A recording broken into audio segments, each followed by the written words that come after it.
खातून हो, या तो तुझी करो, मेरी भी सिफारिश हुई है कोई, मेरी तो कोई सिफारिश नहीं थी, नंबर 1। नंबर 2, अल्हम्दुलिल्लाह हमने सारा काम मेरिट पे किया। डॉक्टर फरजाना को मेरिट पे इंटरव्यू के बाद रखा।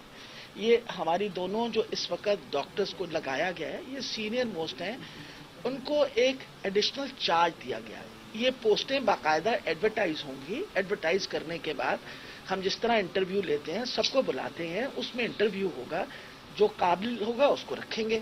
ये एक प्रोसीजर होता है कि जब कोई रिटायर होता है तो जो सीनियर मोस्ट होते हैं उनमें से किसी को चार्ज दिया जाता है।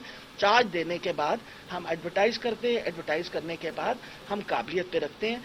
आज तक मुझे किसी ने मेरिट पे कभी कुछ नहीं कहा, ना मैं किसी की सिफारिश सुनती हूँ, ना मैं सुनने को तैयार हूँ। अच्छा मैडम, ये बताइएगा कि न्याजी साहब इनसे बात कर बेटा, डॉक्टर न्याजी साहब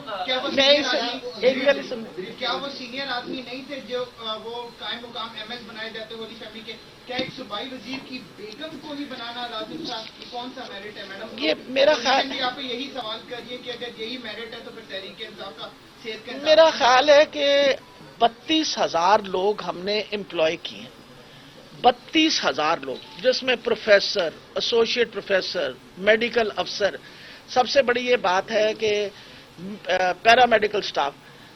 आज तक किसी ने कोर्ट में नहीं गया कि खुदा न खास्ता हमने कोई मेरिट को पामाल किया हो। अल्हम्दुलिल्लाह किसी ने कोई शोर नहीं मचाया। पब्लिक सर्विस कमीशन के थ्रू जब लोग सेलेक्ट होते हैं, सिलेक्शन के बाद हम बाकायदा वेबसाइट पे उनके नाम डाल देते हैं। नंबर 1 को पहली चॉइस मिलती है, नंबर 2 को सेकंड चॉइस मिलती है। मैं आपको दोबारा ये बात बता रही हूं कि इस वक्त जिनका सबसे ज्यादा इस वक्त सर्विस टेन्योर था उनको हमने दे दिया है। और जिस तरह मैंने आपको कहा है कि जब हमारा इंटरव्यूज होंगे उसके मुताबिक हम अकॉर्डिंग टू मेरिट डिसाइड करेंगे। जी मैडम, ये बता दें कि कोरोना का जो सेकंड वेरिएंट आया हुआ है, जी, जो सेकंड वेव आई है जी, रिसेंटली यूके में भी, यूएसए में जी, इस हवाले से जो बैनुल अक़वामी परवाजें हैं, क्या उसके लिए आप हुकूमत से बात करेंगे टीएमसी को उनको रोका जाए? क्योंकि यूके में तो वो बहुत ज्यादा बूस्टअप हो चुकी है। जी बिल्कुल, दूसरा क्वेश्चन ये भी सुनिएगा, बताइए। यहाँ पे अक्सर शिकायत जिस तरह ये कह रहे हैं कि मेरिट की धज्जियां बिखेरी जा रही है। चलिए उसको तो छोड़ दें, एमटीआई एक्ट का बताइए, एमटीआई एक्ट कब लागू हो गया? अच्छा, मैं आपको बताऊं बेटा कि एमटीआई एक्ट, एक तो 2 बातें बड़ी क्लियर करनी है। मेडिकल टीचिंग इंस्टीट्यूशन एक्ट के बारे में बहुत ज्यादा गलत फहमियां फैलाई गई। मैं क्लियर कर दूं, उसमें कोई प्राइवेटाइजेशन का कोई चक्कर नहीं है। हम बजट हुकूमत देगी। एमटीआई एक्ट जहां लागू होगा, जितना उनका बजट उनको दे दिया जाएगा, उनको एडमिनिस्ट्रेटिव और फाइनेंशियल ऑटोनॉमी दी जाएगी। वरना अमूमन यह होता है, अब जैसे आज के अस्पताल की मैं बात करूंगा, इन्होंने अगर अपना ऑक्सीजन टैंक भी ठीक करवाना है और उसका खर्चा जो है वो कुछ लाखों में आ गया, ये वापस जाएंगे वहां हेल्थ डिपार्टमेंट को कहेंगे जी मेहरबानी करके इजाजत दें। अगले 1.5 महीने इसी चक्कर में आना जाना लगा रहेगा। हम इनको पैसे देने लगे। पैसे देने के बाद हमने इनको कहा है कि हम 1 साल के बाद हम आपसे ये एक्सपेक्ट कर रहे हैं। की परफॉर्मेंस इंडिकेटर्स की एक लिस्ट है कि हम चाहते हैं मरीजों का इलाज हो, मरीजों को दवाइयां मिले, ऑपरेशन हो, कितने होंगे हम पूछेंगे आपसे, साहब कितने मरीज देखे गए हैं, हम उसका हिसाब लेंगे आपसे। हम आपकी बाकायदा हर साल के बाद ऑडिट के मुताबिक आपको बाकायदा देखा जाएगा, और audit is going to be done by the government. तो किसी तरीके से हुकूमत जो, एक सेकंड, अब इंप्लीमेंटेशन का जहां तक ताल्लुक है, एमटीआई एक्ट पास हो गया है असेंबली से। हमने इनिशियली उसको पायलट कर रहे हैं 2 इंस्टीट्यूशंस में। एक हम कर रहे हैं सियालकोट मेडिकल कॉलेज के अंदर। सियालकोट मेडिकल कॉलेज का बोर्ड इंशाल्लाह कल परसों तक नोटिफाई हो जाएगा। नोटिफाई होने के बाद बोर्ड की मीटिंग होगी। बोर्ड को हम अपना की परफॉर्मेंस इंडिकेटर्स दे देंगे और हम अपनी पॉलिसी बता देंगे कि ये पॉलिसी है और ये आपका बजट है, ये आप बजट ले लीजिए, इसके मुताबिक हम आपसे ये चाहते हैं। Number 1। Number 2, king Edward medical university में इंप्लीमेंट हो रहा है। किंग एडवर्ड मेडिकल यूनिवर्सिटी का क्योंकि कॉलेज नहीं था, एक ऑर्डिनेंस जो एक हमने समरी मूव की है कि लॉ में अमेंडमेंट ला के किंग एडवर्ड मेडिकल कॉलेज जो तकरीबन 150 साल पुराना मेडिकल कॉलेज है उसको दोबारा वजूद में लाएं। जिस तरह आपको पता है रावलपिंडी मेडिकल कॉलेज जो है वो कॉन्स्टिट्यूएंट मेडिकल कॉलेज है इसका, रावलपिंडी मेडिकल यूनिवर्सिटी का।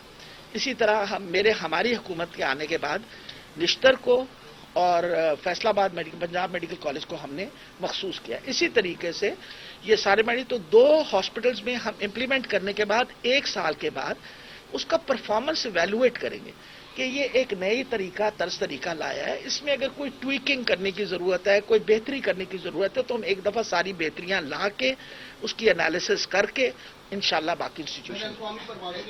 جی یہ میں آج میری ملاقات ہے اپنا فیصل سلطان صاحب سے بھی. انشاءاللہ جب میں ملوں گی تو میں ضرور بتا دوں گی. ہم لوگوں نے اپنی آلریڈی اس پہ ریکمنڈیشنز جو ہیں وہ دے دیں گے.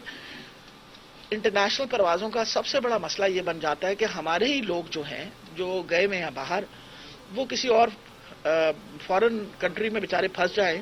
بہت دفعہ یہ ہوتا ہے کہ ان کے پاس پیسے بھی نہیں رہتے اور مسئلے بن جاتے ہیں, and we have to evacuate them. That is the problem. Last question. جی اچھا میڈم, آپ کی قابلیت ہے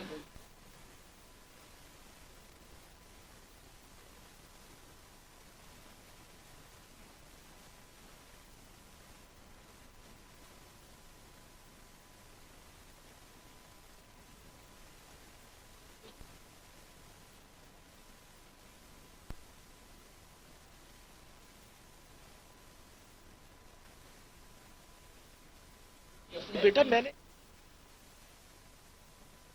اچھا میں مسئلہ یہ ہے کہ میں جواب اس کا ضرور. 1 منٹ. میڈم یہی ہے کہ نواز شریف کو آپ کا ہر وزیر کہتا ہے کہ نواز شریف کو پاکستان واپس لانا ہے. اگر ان کو پاکستان آپ واپس لے آتے ہیں تو کیا وہ جو ان کو بیماریاں تھیں جن کا علاج آپ کہتے تھے پاکستان میں نہیں ہے, اب وہ بیماریوں کا علاج پاکستان میں آ گئے ہیں؟ 2 باتیں میں کلیئر کرتی چلیں. نہ تو میں اپنی بات اور جو میں ہمیشہ کہتی ہوں اس سے میں پھرتی کبھی بھی نہیں. جب وہ ہمارے پاس ہسپتال میں آئے ان کا پلیٹلیٹ کاؤنٹ بہت لو تھا. اس پلیٹلیٹ کاؤنٹ کو ہمیں شک پڑا کہ ان کو ایڈیوپیتھک تھرومبوسائٹوپینک پرپرا ہے. اس کی کنفرمیشن کے لیے ایک بورڈ بنایا گیا ان کی باقی بیماریوں کے لیے, جس میں 12 لوگ موجود تھے, سینئر پروفیسر, جس میں ہم نے ہیماٹولوجسٹ رکھے, جس کے اندر ہم نے یورولوجسٹ رکھے, جس میں کارڈیولوجسٹ تھے. ہر اسپیشلٹی کے اس لیے بندہ رکھا کہ ان کے ملٹیپل پرابلمس تھے. اس بورڈ کو کہا کہ اس کی تشخیص کریں. تشخیص کنفرم ہوئی, تھرومبوسائٹوپینک پرپرا جو ہے ڈائگنوز ہوا, ان کا ٹریٹمنٹ اس کے مطابق شروع ہو گیا. میں ان کے پاس خود گئی اور آپ کو پتا ہے میں ان سے ملنے کے بعد ان سے پوچھا کہ آپ باہر سے کوئی معالج بلانا چاہتے ہیں, تو پرائم منسٹر صاحب نے اور چیف منسٹر صاحب نے دونوں نے مجھے کہا ہے کہ we can get them over تاکہ آپ اگر سیٹسفائی ہوتے ہیں. انہوں نے کہا جی میں یہاں کے ٹریٹمنٹ کے ساتھ سیٹسفائیڈ ہوں, میرا ڈاکٹرز بہت زیادہ اچھا خیال رکھ رہے ہیں. یہ میرے ساتھ پرسنلی بات ہوئی, یہی بات باہر آ کے میں نے کی.